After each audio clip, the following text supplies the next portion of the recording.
The other day, I was on Instagram and my girl Sabrina, what's up, Sabrina? Sabrina sent me a bunch of Aquarius information. And the first thing she sent was Aquarius contradictions. We talked about this a couple of times, and I told you guys I was going to talk to you about some of the Aquarius contradictions, such as how some of us are old souls, but very youthful at the same time. People always call me an old soul, and I am kind of an old lady, always been kind of an old lady, but I've always been into things like Harry Potter, My Little Pony, stuff like that. Things that a 40-year-old usually doesn't really like that much, you know? But they're so touching to me. So it is what it is. So I have a list of these contradictions that are common to Aquarius. So let's do the introduction, and then I will talk about them and we'll discuss them. I read like the first couple, but most of these I'll be reading with you cold. So we'll see if these are any accurate Aquarius contradictions. I think they are based on the first couple. All right, guys. Oh, it's me. Queen I said Haru, and thank you for joining me for another wonderful edition of Asking Aquarius. If you haven't already, please hit the red subscribe button and smack the bell. Also, if you like this video, give it a thumbs up, pass it on to somebody else who might like it too, and don't forget to drop a positive comment in the comment section. Likewise, if you can stick around to the end of the video, I'm going to read 2 of my favorite comments from previous videos. If you would like to get a reading done, please email me. All of my social media information is underneath this video, along with my email, my Patreon, my Asking Aquarius merchandise, my Patreon, so I said that, and my PayPal information, and also my Amazon wish list. All right, guys, so let's talk about these contradictions. So we know about the old and the young thing. That's very common for Aquarius. Now let's talk about something that we have never talked about before, I think. Okay, so Aquarius are humanitarians, but at the same time, aloof and detached. And all of these are funny to me because it's like, how are you all of these things simultaneously? I think that's why most of the other zodiac signs are confused by us, because we manage to walk such a balanced line, you know? We manage to be both of these things in a lot of these cases at the same time. So let's talk about the humanitarian, but at the same time, you're aloof and detached. This one is extremely true. Many Aquarius are humanitarians, or we have some type of causes, huge causes. A lot of times they have to do with people, but not always. Sometimes it's the homeless, sometimes it's, women and children, sometimes it's men, it's all kinds of different things. Sometimes it's saving the planet. We have all kinds of different things, but it always boils down to some kind of cause that will ultimately help humanity. Or the friends of humanity in some of the cases of like animals and things like that, but that still helps humanity. So it all goes back to that humanitarian effort. Even Aquarius who are lower in vibration will often have a cause, and you'll be like, you're a toxic person, but you trying to save the rainforest? You'll be sitting there like, how does that work? But it's something that's very common with us. So yeah, we have all of that causes humanitarian effort on one hand, but on the other hand, we're aloof and detached, sometimes around the very people that are in the closest physical proximity to us. So we can be detached to like our neighbors. We can be detached, maybe sometimes it depends. We can be detached at different levels to family members. I was talking to an Aquarius one time and it cracked me up because this Aquarius lives home with their family. And the Aquarius was telling me how they have been ducking their family. And I'm like, wait a minute, so you're ghosting the people you live with? How did you pull that off? That's Aquarius. That's that aloof, detached energy. And many of us are like that. Some of us are only like that sometimes. Like some Aquarius are aloof and detached when they're, in pain, or when it's people that they don't really like that much. It depends on the vibration. But detaching is one of our default settings. We detach easily and we detach often. So that's true. And it's kind of strange that you would think like this person who's this big humanitarian, but at the same time they're ghosting the people in their house. And it is very true, because I don't know, I guess because the humanitarian efforts, those people have not done anything to you. Those people you don't even really know, they're kind of faceless, So you're volunteering, you're giving things, you're giving money, whatever the case is. But these people are on a macro level. So they've never done anything to you. You don't even really know them. They're a concept. And Aquarius, because we're idealistic, do better with the concept than the reality sometimes, a lot of times. So that's how you can be so humanitarian and still be not really that attached to the people that are right there in your home or in your neighborhood or right around you. Aquarius are passionate but easily bored. If an Aquarius is passionate about something, I don't care what that something is, we're going to jump into it. It could be, for me, it's crystals and spirituality and tarot and stuff like that. I never get bored of it. I watch videos about it. I read books about it. And it's been years. It's been like 20 years, and I'm always learning more and finding out more. I'm very passionate about it. But at the same time, I can be very easily bored, not with my passion, but with other things. The other day, I was laying in bed and I was looking at YouTube videos, and I was just like, click. And I just kept clicking from video to video. And I wasn't even really giving them a chance. It was like, if it didn't grab me, it had like 10 seconds to grab me. And if that video did not grab me, I was on to the next one. And so it's like, I'm easily, getting bored with just the person talking, and I'll flip on the next one. But if they had been talking about something that I was passionate about, I would have been on the edge of my seat. I wouldn't have been bored at all. So if the Aquarius is passionate about something, we won't get bored. But if we really blah about the situation, then we probably can. We do. But we don't stay bored. That's one thing about us. We very quickly find something else to occupy our mind, our time, something along those lines. So yeah, those two things are very true.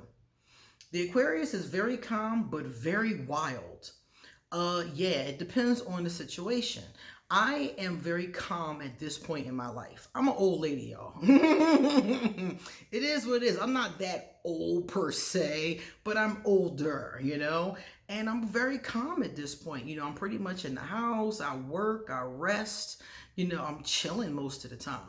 But when I was a young girl, and not even that long ago, I was partying all the time, dancing, drinking, taking shots, playing drinking games.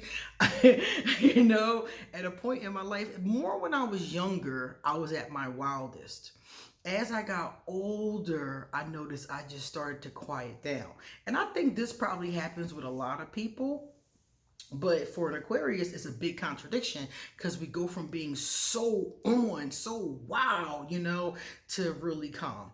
And I still, even though I'm really calm at this point in my life, some of my fashion choices, some of my colors, those kind of things can still be really wild. Like you look at my, my immediate surroundings, all these colors bursting everywhere, and that can be considered to be like a wildness. So yeah, we can be very chill, very calm, very laid back, and we can set it off. And Aquarius will set it off if we feel like it.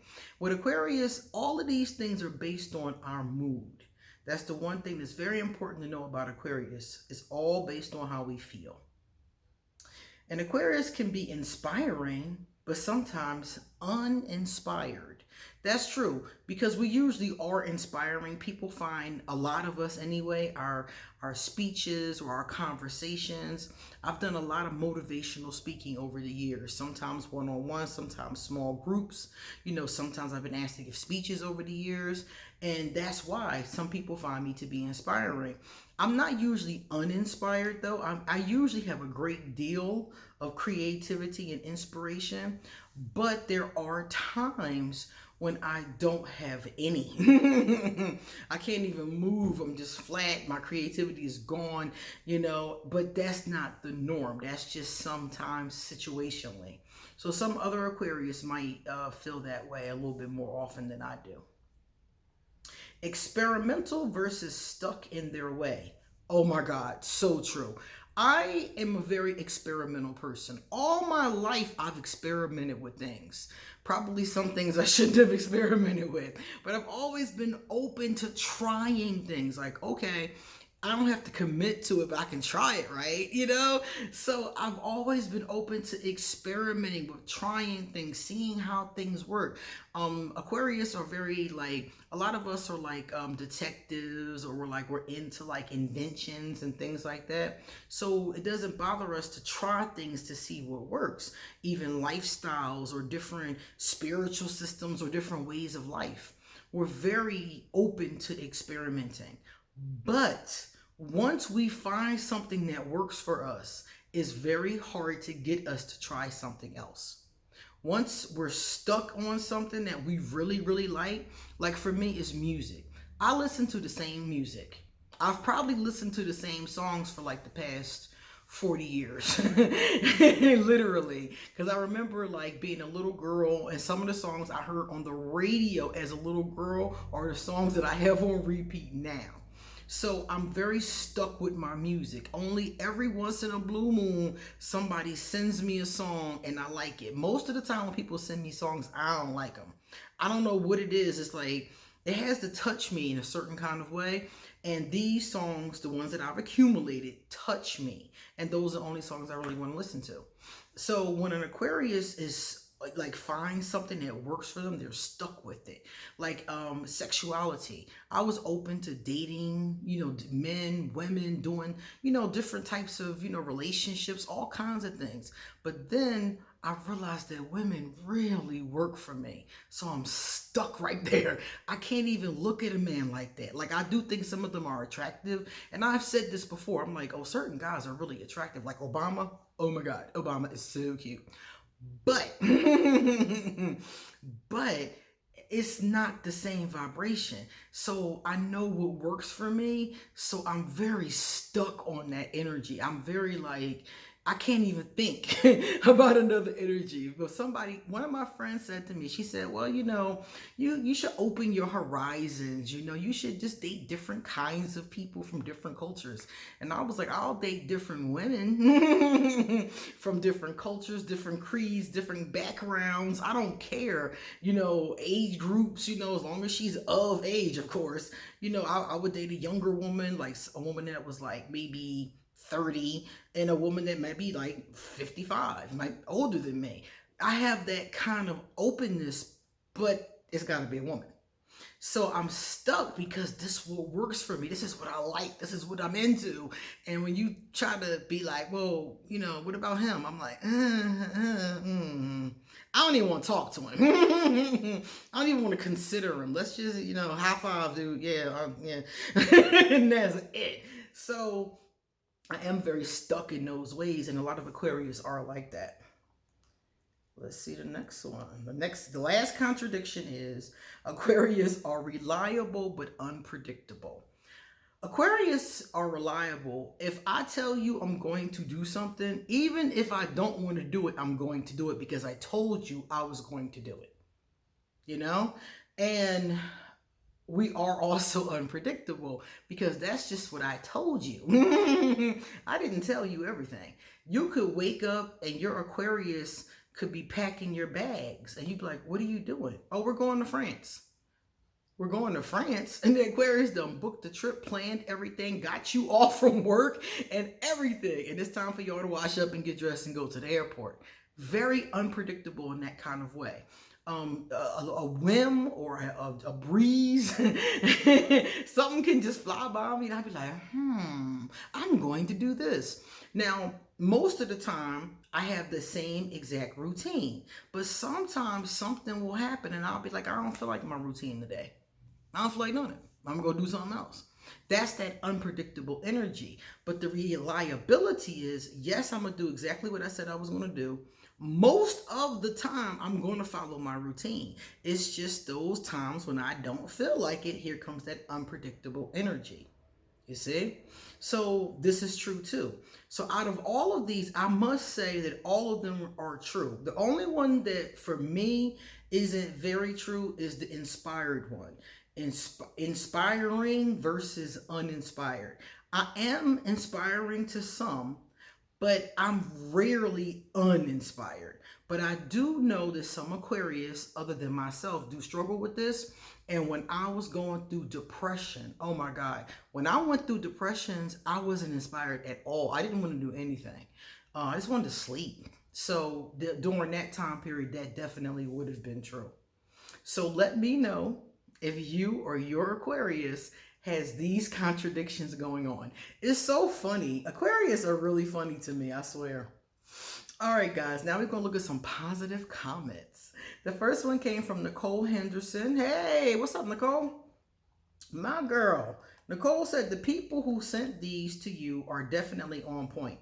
She's talking about the memes that I read last week. I was cracking up. I really enjoyed you going over these. Great video, Queen, and welcome back. Thank you. I liked them too. They were very funny, and the ones that weren't funny were very telling. So you're right. I liked them a lot. I love that. Whenever people send me memes that I have never seen before, I save them in a meme folder. And after I accumulate, a certain amount of them, she asked me to keep on doing these. So after I accumulate enough of them, I'll do another one of those because that was fun. Kenneth Lane. What's up, Kenneth? What's up? Kenneth said, it's really bad for me. Even watching YouTube videos, I zone out. Then I have to come back to a video and keep rewinding. This happens to me all the time, especially if it's a good video and the person is hitting on points that I have never thought about, or I haven't thought about what they're saying about it. I have the same problem. I have to keep rewinding because my mind keeps thinking, and I'm sitting there trying to watch, but I'm stuck. So with me, I've noticed this about myself with books, especially with books and with YouTube videos. So whenever I think about it and I catch it, I will stop the video. I will stop reading the book so I can sit and think about whatever it was I wanted to overthink about. And then I go back to watching the next part. That keeps me from having to rewind or flip back. But I know exactly what you mean. I do the same exact thing, Kenneth. All right, guys, it's time for us to get going. So you come back soon because I got a lot more to say. See you later.